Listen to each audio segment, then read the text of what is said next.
Cutting mission ಕೂಡ ಉಂಟದಲ್ಲ ಅಡಿಪೊಲಿ ಪಾರ್ದು పొడి లెక్కగా ఇస్తారు దాని ఈ ఫోటో ఇత్తి లెక్కన వీడియో ಬರೋದು ಬ್ಲಾಗ್ ಅಲ್ಲಿ ಹೇಳ್ತಾರೆ ಬ್ಲಾಗ್ ಅಲ್ಲಿ ಆಗಲೇ ಬರ್ಬೇಕು ಆಗಲೇ ಬರ್ಬೇಕು ಗಾಡಿಗಳು ಅದು ಇದು ಮಾತಾಡ್ತಾರೆ ಅದೇ ಕನ್ನಡದಲ್ಲಿ. ಇವಾಗಷ್ಟೇ ನಾವು ಆ ಲೊಕೇಶನ್ಗೆ ಬಂದಿದ್ದೇವೆ.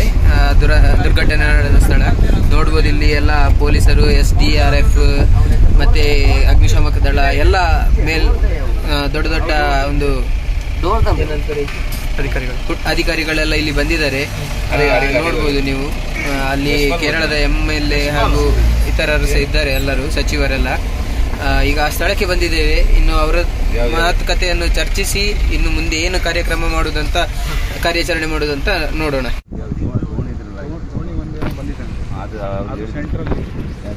ನಾವು 3 ದೋಣಿ ಆಗ್ತದೆ, ಒಂದು ಅಲ್ಲೊಂದು ದೋಣಿ ಆಗ್ತದೆ, ಮತ್ತೊಂದು ಆಗ್ತದೆ, ಮತ್ತೆ ಈ ಕಡೆ ಒಂದು ದೋಣಿ ಆಗ್ತದೆ. ಹ್ಯಾಂಗರ್ ಆಗ್ತದೆ ಅವ್ರದ್ದು ನಮ್ಮವರು ಇಲ್ಲಿ ಇದ್ರಲ್ಲ ಅವರು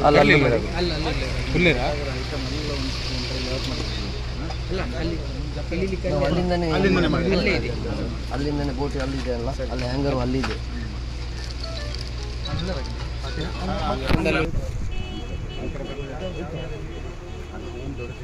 ಇಲ್ಲಿಂದ ಬಿದ್ದಿರೋದು ಮರ ಇಲ್ಲಿಂದ ಎಲ್ಲ ಗುದ್ದ ಜಾರಿ ಬಿದ್ದಿದೆ ನೋಡಿ. ಇಲ್ಲಿಂದನೇ ಇಲ್ಲಿಂದ ಬಿದ್ದು ಈಗ ಗಾಡಿ ಈಗ ಸುಮಾರು ಒಂದು 150-200 ಮೀಟರ್ ದೂರದಲ್ಲಿ ಉಂಟಂತ ಹೇಳ್ತಾರೆ. ನೋಡ್ಬೇಕು. 5 ಪಾಯಿಂಟ್ ಆಗಿದೆ. 5 ಪಾಯಿಂಟಿಗೆ ಸಹ ನಮ್ಮ ಸ್ಥಳೀಯರಾದ ಇವರು ಉಮಾಕಾಂತ್ ಹೊಸಕಟ್ಟು ಅವರ ಜೊತೆಗೆ ಮತ್ತು ನಮ್ಮ ಟೀಮಿನ ಒಟ್ಟಿಗೆ ಈಗ ಹಾಗೆ ಸ್ಥಳೀಯರಂದರೆ ಇದರಲ್ಲಿ ಮಿಲಿಟರಿ ಪೊಲೀಸ್ ಡೆಸ್ಟೇರಿಯಾ ಕಡೆಯಿಂದ ಒಂದೊಂದು ಜನ ತಗೊಂಡು ನಾವು ಈಗ ಕಾರ್ಯಾಚರಣೆ ಶುರು ಮಾಡ್ತೀವಿ. ಸರ್, ಎಷ್ಟು ಜನ ಮಿಸ್ಸಿಂಗ್ ಆಗಿರೋದು ಈಗ ಡ್ರೈವರ್ ಜೊತೆಗೆ? ಡ್ರೈವರ್ ಜೊತೆ 3 ಜನ ಮಿಸ್ಸಿಂಗ್ ಇದೆ ಇಲ್ಲಿವರೆಗೂ. ಈಗಾಗಲೇ 8 ಶವ ದೊರೆತಿದೆ. ಅದರ ನಂತರ 3 ಮಿಸ್ಸಿಂಗ್ ಅಂತ ಗೊತ್ತಾಗ್ತಿದೆ. ಆದರೆ ಅದರ ಒಟ್ಟಿಗೆ ಎಷ್ಟು ಏನು ಅಂತ ನಿಖರವಾಗಿ ಗೊತ್ತಾಗ್ತಾ ಇಲ್ಲ. ಹೌದು, ಮುಂದೆ ಈ ಒಂದು ಕಾರ್ಯಾಚರಣೆ ನಂತರ ಗೊತ್ತಾಗ್ತದೆ.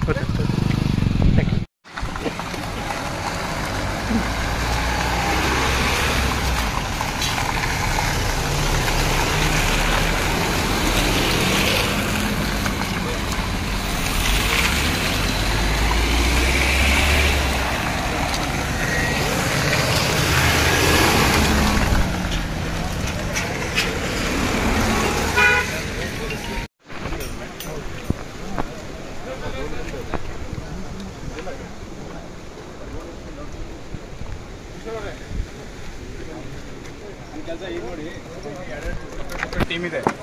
ಎಲ್ಲರಿಗೂ ಒಂದ್ಸತಿ ನಿಮ್ದು ಏನು ಐಡಿಯಾ ಅಂತ ನೀವು ಒಂದ್ಸರಿ ಬ್ರೀಫ್ ಮಾಡಿ, ಇಲ್ಲಾಂದರೆ ಗೊತ್ತಾಗಲ್ಲ. ನೀವು ಏನು ಮಾಡಬೇಕಂತ ಇದ್ರೆ ಇವ್ರಿಗೆ ಹೇಳಿ. ಇವ್ರಿಗೆ ಹಿಂದಿಯಲ್ಲಿ ಅರ್ಥ ಆಗೋದು ನಾನು ಹೇಳ್ತೀನಿ. ಬೇಕಾದ್ರೆ ಅವರು SDRF ಇದ್ದಾರೆ, ಅವ್ರಿಗೂ ಅರ್ಥ ಆಗುತ್ತೆ. ನೀವು ಇಲ್ಲಿ ಮಿಡ್ಲ್ ಬನ್ನಿ ಸರ್, ಅಟ್ಲೀಸ್ಟ್ ಕೋಆರ್ಡಿನೇಷನ್ ಇರಲಿ ಅಂತ. ನೋಡಿ, 1 ನಿಮಿಷ. NDRF SDRF ಈ ಕಡೆ ಬನ್ನಿ ದಯವಿಟ್ಟು 1 ನಿಮಿಷ. ಅವ್ರೇನು ಕೆಲಸ ಮಾಡ್ತಿದ್ದಾರೆ ನೋಡಿ. ಇವರು ಈಶ್ವರ್ ಮಲ್ಪೆ ಅಂತ, ಇವರು ಡೈವಿಂಗ್ ಅಲ್ಲಿ ಇವರಿಗೆ ಎಕ್ಸ್ಪೀರಿಯನ್ಸ್ ಇದೆ.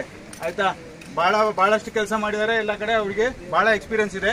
ಈಗ ಅವ್ರದ್ದು ಪ್ಲಾನ್ ಏನಂದ್ರೆ ಆ ಕಡೆ ಹೋಗಿ ವಿಸಿಬಿಲಿಟಿ ಕಡಿಮೆ ಇರೋದ್ರಿಂದ ಅಟ್ಲೀಸ್ಟ್ ಕೆಳಗಡೆ ಹೋಗಿ ಟಚ್ ಮಾಡಿ ಫೀಲ್ ಮಾಡಿ ಏನಾದರೂ ಕಾಣ್ತದ ಅಂತ ನೋಡ್ತಾರೆ ಅವರು. ಅಟ್ಲೀಸ್ಟ್ ಅಂದಾಜಿಗೆ ಟ್ರಕ್ ಇದೆ ಅಂತ, ಗ್ಲಾಸ್ ಆಗಲಿ ಮತ್ತೊಂದಾಗಲಿ ಆ ಟ್ರಕ್ದೇನೋ ಭಾಗ ಆಗಲಿ ಟಚ್ ಆಗತ್ತಾ ಅಂತ ನೋಡ್ತಾರೆ ಅಟ್ಲೀಸ್ಟ್. ಹೀಗಾಗಿ ಅವರಿಗೆ ಮಿಡ್ಲಲ್ಲಿ ಆ ಕಡೆ ಒಂದು ಬೋಟ್, ಈ ಕಡೆ ಒಂದು ಬೋಟ್ सपोर्ट ಬೇಕು. ಒಂದು साइड एक तरफ NDRF का सपोर्ट चाहिए उनको, बोट चाहिए, वो डाइव करेंगे. और इनके पास वो जो मछुआरे का बड़ा बोट आता है ना, वो बोट लेके एंकर डाल के एक जगह पे उधर रुकाएंगे. ठीक है, तो ಮುಂದೆ ನೀವು ಹೇಳ್ತೀರಾ ಏನು ಪ್ಲಾನ್ ಅಂತ ಕರೆಕ್ಟಾಗಿ ಇವ್ರಿಗೆ ಹೇಳಿ. ಇವ್ರಿಗೆ ಹಿಂದಿಯಲ್ಲಿ ಅರ್ಥ ಆಗತ್ತೆ, ಇವ್ರಿಗೆ ಕನ್ನಡ ಅರ್ಥ ಆಗತ್ತೆ.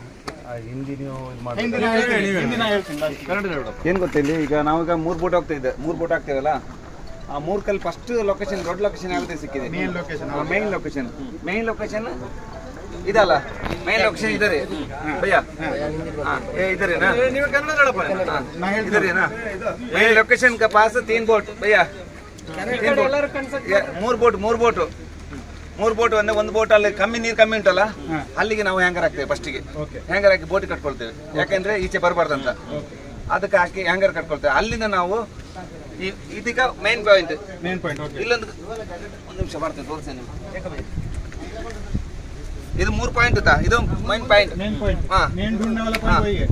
ಒಂದು ದೋಣಿ ಇಲ್ಲಿ ಇರ್ತದೆ. ಇಲ್ಲಿ ಇದ್ರ ಹ್ಯಾಂಗರ್ ಹಾಕ್ತಾರೆ. ಇಲ್ಲಿಂದ ಹ್ಯಾಂಗರ್ ಕರೆಗಿದ್ದಾರೆ. ಇಲ್ಲಿಂದ ಉಂಟಲ್ಲ ಈ ಪಾಯಿಂಟಿಗೆ ಒಂದು ಇಲ್ಲೊಂದು ಆಂಕರ್ ಹಾಕ್ತೇವೆ, ಇದರ anchor beach May point beach May ಇಲ್ಲೊಂದು ಮತ್ತೊಂದು ಆಂಕರ್ ಇದ್ರೆ ಇಲ್ಲಿ ಕೆಳಗೆ ಹಾಕ್ತೇವೆ. ಯಾಕೆಂದ್ರೆ ನೀರು ಅಡಿಭಾಗದಿಂದ ಹೋಗ್ಬೋದು. ಇಲ್ಲಿಂದ ಇಲ್ಲಿ ತನಕ ನೀರು ಅಡಿಭಾಗದಿಂದ ಅಲ್ಲಿಂದ ಡೈವ್ ಮಾಡಿ ಬರ್ತೀರಾ? ಇಲ್ಲಿಂದ ಡೈವ್ ಮಾಡ್ಕೊಂಡು ನಾವು ಉಡ್ಕೊಂಡು ಬರ್ತೀನಿ ಇಲ್ಲಿಗೆ, ಈ ಮೇನ್ ಪಾಯಿಂಟ್ಗೆ. ಇಲ್ಲಿಂದ ಮತ್ತೊಂದು ಇಲ್ಲಿ ಹಾಕ್ತೇವೆ. ಮೂರು ಬೋಟ್ ಇಲ್ಲಿಂದ ನಾವು ಹಗ್ಗ ಇದು ಮೇಲೆ ಹೋಗ್ತದೆ ಡೈರೆಕ್ಟ್. ಈಗ ನಿಮ್ಗೆ ಫಿಶಿಂಗ್ ಬೋಟ್ ಎಲ್ಲಿ ಬೇಕು? ಫಿಶಿಂಗ್ ಬೋಟ್ ಅಂದ್ರೆ ಮೀನುಗಾರ ಬೋಟ್. ಅದಕ್ಕೆ ನಾವು ಇಲ್ಲಿ ಈ ಸೈಡ್ ಇರ್ತೇವೆ, ಇಲ್ಲಿ 2 ಬೋಟ್ ಇರ್ತೇವೆ ಆಯ್ತಲ್ಲ. ಈ ಪಾಯಿಂಟ್ ಅಲ್ಲಿ ನಾವು ಬೋಟ್ ಆಗಲ್ಲ. ಇನ್ಫ್ಲೇಟಬಲ್ ಬೋಟ್ ಎಲ್ಲಿ ಬೇಕು ನಿಮ್ಗೆ? ಅದು ಆಚೆ ರೌಂಡ್ ಏನಾದ್ರು ಸಪೋರ್ಟಿಗೆ. ಇಲ್ಲ ಭಯ್ಯ, ಇಲ್ಲಿ ಇರ್ತದೆ. ಇದು ಪಾಯಿಂಟ್ ಸರ್. ಇಲ್ಲಿ ಸರ್ ಇದು ಪಾಯಿಂಟ್ ಸರ್, ಪಾಯಿಂಟ್. ಇಲ್ಲೊಂದು ಬೋಟು ಇಲ್ಲಿ ಹ್ಯಾಂಗರ್ ಹಾಕಿ ಇದಕ್ಕೆ ಇರ್ತೇವೆ, ಇಲ್ಲೊಂದು ಮತ್ತೊಂದು ಹ್ಯಾಂಗರ್ ಕೆಳಗಡೆ ಬಿಡ್ತೇವೆ ನಾವು. ಅವಾಗ ಈ ಹ್ಯಾಂಗರ್ ಹಗ್ಗ ಉಂಟಲ್ಲ ಅಡಿಯಿಂದ ಬರ್ತದೆ ನಮ್ಗೆ. ಅವಾಗ ಈ ಹಗ್ಗ ಇಟ್ಕೊಂಡು ನಾನು ಈ ಹ್ಯಾಂಗರ್ ಕೆಳಗಡೆ ಹೋಗಿ ಈ ಹಗ್ಗದಿಂದ ಈ ಹ್ಯಾಂಗರ್ ಬರ್ತದೆ, ಇಲ್ಲೊಂದು ಹ್ಯಾಂಗರ್ ಮೇನ್ ಹ್ಯಾಂಗರ್ಗೆ. ಇಲ್ಲಿಂದ ನಾನು ಮತ್ತೆ ಬೋಟಿಗೆ ಕೊಡ್ತೀನಿ. ಇದು ಇಲ್ಲಿಂದ ನಾನು ಏನ್ ಮಾಡ್ತೇವೆ ಎಲ್ಲ ನೋಡಿದ ಮೇಲೆ ಇಲ್ಲಿಂದ ಇಲ್ಲಿ ಬರ್ಲಿಕ್ಕೆ ಏನಾಗ್ತದೆ ಗೊತ್ತಾ, ಪ್ರೆಷರ್ ದೂರ್ತದೆ. ಅವಾಗ ಇದ್ರೆ ನಾವು ಇಲ್ಲೊಂದು ಹ್ಯಾಂಗರ್ ಹಾಕ್ಬೇಕಾಗ್ತದೆ ಅಡಿಯಿಂದ. ಯಾವಾಗ ಇಲ್ಲಿಂದ ನಾನು ಇಲ್ಲಿ ತನಕ ಬಂದು ಮೇಲೆ ಬಂದ್ಬಿಡ್ತೀನಿ. ಈ ಹಗ್ಗ ಬಿಟ್ಟು ನಾನು ಹೋಗುದಿಲ್ಲ, ಒಂದ್ ಕೈಯಲ್ಲಿ ಹಗ್ಗ ಇರ್ತದೆ. ಯಾಕೆಂದ್ರೆ ಈ ಪ್ರೆಷರ್ಗೆ ತಳ್ತದೆ ನಮ್ಮನ್ನು. ಅಲ್ಲಿ ಚುಂಬು ಆದ ವಸ್ತು ಇತ್ತಲ್ಲ, ಅದಕ್ಕೋಸ್ಕರ ಇಲ್ಲಿಂದ ಹಗ್ಗ ಎಕ್ಸ್ಟ್ರಾ ನನ್ನಲ್ಲಿ ಹಗ್ಗ ಇರ್ತದೆ. ನಾನು ಸಿಗ್ನಲ್ ಕೊಡ್ತೇನೆ, ಆ ಸಿಗ್ನಲ್ ನೀರಲ್ಲಿ ಗೊತ್ತಾಗುದಿಲ್ಲ. ಅವ್ರು ನಮ್ಮ ಹುಡುಗರಿಗೆ ಹೇಳಿರ್ತೇನೆ, ಆ ಸಿಗ್ನಲ್ ಮುಖಾಂತರ ಹೇಳ್ತಾರೆ. ನಿಮ್ಮ ಆ 3 ಬೋಟಲ್ಲಿ ನಿಮ್ಮಲ್ಲಿ ಸಿಗ್ನಲ್ ಕೊಡೋರಿಲ್ರಿ? 4 ಹ್ಯಾಂಗರ್ ಬೇಕು. ಇಲ್ಲಿ ನೋಡಿ, 3 ಬೋಟಲ್ಲಿ ನಿಮ್ ಜನ ಇರ್ಲಿ, ಬೇರೆ ಯಾರಾದ್ರೂ ಇದಾಗಲ್ಲ. ಮತ್ತೆ ಇನ್ನೊಂದೇನಂದ್ರೆ ತಿಳಿ ಮಣ್ಣು ಬಹಳ ಕುಂತಿದೆ. ಹೌದೌದು, ಗೊತ್ತಾಯ್ತದೆ. ನೀವು ಮೇನ್ ಫಸ್ಟ್ ಹುಷಾರು, ಹೊರಗಡೆ ಬರೋದು ಕಾಲ್ ಬಿಡ್ತಿಲ್ಲ. ಯಾಕಂದ್ರೆ ಈಗ ನಾವಲ್ಲಿ ಜಸ್ಟ್ ಕಾಲ್ ಇಟ್ಟೋದಾಗ ಇಲ್ಲಿ ನೋಡಿ ತಗಲಕೊಳ್ಳೋ ಇದು ಜಾಸ್ತಿ ಇದೆ. ಅದಕ್ಕೆ ಹೇಳಿ ನಾನು ಇದೀಗ ಇಲ್ಲಿಂದ ಇಲ್ಲಿ ನಾವು ಹಗ್ಗ ಹಾಕ್ತೇವಲ್ಲ, ನಾನು ಈ ಹಗ್ಗ ಹಾಕಿದ್ಮೇಲೆ ಹಗ್ಗ ಬಿಡುದಿಲ್ಲ, ನೀವು ಹಗ್ಗ ಬಿಡುದಿಲ್ಲ. ಈ ಹಗ್ಗ ಬಿಡುದಿಲ್ಲ, ಮತ್ತೊಂದು ಹಗ್ಗ ಮೇಲ್ಗಡೆ ಇರ್ತದೆ, ನಮ್ಮ ಪಕ್ಕದಲ್ಲಿ ಇರ್ತದೆ. ನೀವು ಸಿಗ್ನಲ್ ಕೊಡ್ತೀರಾ? ಸಿಗ್ನಲ್ ಕೊಡ್ತೀರಾ? ಈ ಹಗ್ಗ ಬಿಡ್ಕೊಂಡು ನಾನು ಎಳ್ಕೊಂಡು ಹೋಗ್ತೇನೆ. ಮತ್ತೆ ನಾನು ನೆಲ ಆದ್ರೆ ಇದ್ರ ಮೇಲೆ ಟಚ್ ಮಾಡ್ಕೊಂಡು ಹೋಗ್ತೇನೆ ಅಷ್ಟೇ. ಈಗ ನಾನು ಮತ್ತೊಂದು ಕೇಳ್ತೀನಿ ನಿಮಗೆ. ಈಗ ಮೇನ್ ಪಾಯಿಂಟ್ ಅಲ್ಲಿ ಸಣ್ಣ ಗುಡ್ಡೆ ಕಾಣ್ತಿದೆ ಅಲ್ಲಿ ಅಂತ ಹೇಳಿದಾರೆ ಒಂದು, ಅಲ್ಲಿಗೆ ನೀವು ಸೆಂಟರ್ ಬೋಟ್ ಇಡಿ. ಒಂದು ಬೋಟ್, ಇನ್ನೊಂದು ಈ ಕಡೆ ತೋರಿಸಿದ್ದಾರೆ. ಸೊ ಅದು ಸ್ಟ್ರೇಟ್ ಒಂದು ಲೈನ್ ಅಲ್ಲಿ ಇಲ್ಲ, ಅದು ಕರೆಕ್ಟ್ ಇವ್ರು ತೋರಿಸುವಂಗೆ ಮಾಡಿ. ಅಲ್ಲಿಂದ ಮತ್ತೆ ಅಲ್ಲಿ ಹೋಗ್ಬೋದು. ಅವಾಗ ಇಲ್ಲಿಂದ ಡೈರೆಕ್ಟ್ ಆಗಿ ಎಲ್ಲ ಹಂಗಾರು ಸಹ ಮುಗಿಸ್ಕೊಂಡು ಹೋಗ್ಬೋದು ನಮ್ಗೆ ಈ ಟೈಪ್ ಅಲ್ಲಿ. ಅದಾದ್ಮೇಲೆ ಒಂದು ಎಪಿಸೋಡ್ ನಿಮ್ಗೆ ಅಟ್ಲೀಸ್ಟ್ 3 ಬೋಟ್ ಬೇಕು, 3 ಬಿಡ್ಬೇಕು, ದೋಣಿ ಬೋಟ್.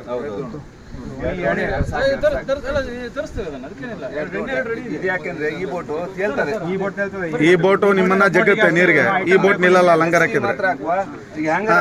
ನಾವು ರೆಸ್ಕ್ಯೂ ಮಾತ್ರ ಈ ಬೋಟಲ್ಲಿ ಇರ್ತೀವಿ. ನೀವು ಅದೇ ಬೋಟೇ ಇರ್ಲಿ, ಆ ಬೋಟು ನೀವು ಲಂಗರ್ ಹಾಕಿದ್ರೆ ಬೋಟು ಸ್ಟ್ಯಾಂಡಿಂಗ್ ಇರುತ್ತೆ. ಅಲ್ಲಿ 4 ಇದೆ, ಅಲ್ಲಿ 4 ಇದೆ. ಇಲ್ಲಿ ಹ್ಯಾಂಕರ್ ಹಾಕಿ ಆ ಬೋಟಲ್ಲಿ. ಓಕೆ, ಆಯ್ತು, ಕಳಿಸ್ತೀನಿ. ಮತ್ತೆ ನೀವು ಮತ್ತೆ ಕೈಯಲ್ಲಿ ಒಂದು ಚಿಕ್ಕದೊಂದು ಏನಾದ್ರು ಮೆಟಲ್ದು ಆಳವಾಗಿರೋ ತೊಳ್ಕೊಳ್ಳಿ, ಚುಚ್ಚೋಗ್ಬೇಕು. ನಿಮಗೆ ಲಾರಿ ಅಲ್ಲೇ ಬಿದ್ದಿದ್ರು ಕೂಡ ಒಂದಿಷ್ಟು ಮಣ್ಣು ಬಿದ್ದಿದ್ರೆ ಗೊತ್ತಾಗಲ್ಲ ಸರ್. ಒಂದು ರಾಡ್ ಬೇಡ, ಚಿಕ್ಕದ ಹಾರಿ ಅಂತ ತಗೊಳ್ಳಿ.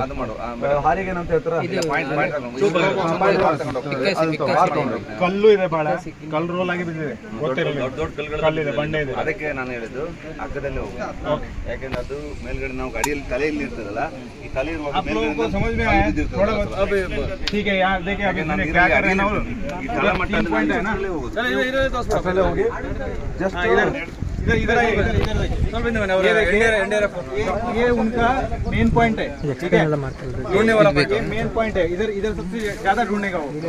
इधर एक बोट ना एंकर करेगा, ये वाला बोट नहीं, छोटा वाला बोट नहीं, बड़ा वाला जो फिशिंग का आता है ना बोट ऐसा इसका.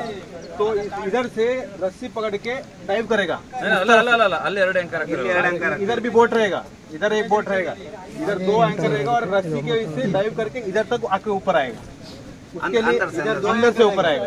तो इधर 2 एंकर आएगा, आगे एक आएगा, पीछे एक आएगा. हाँ, 2 एंकर आएगा.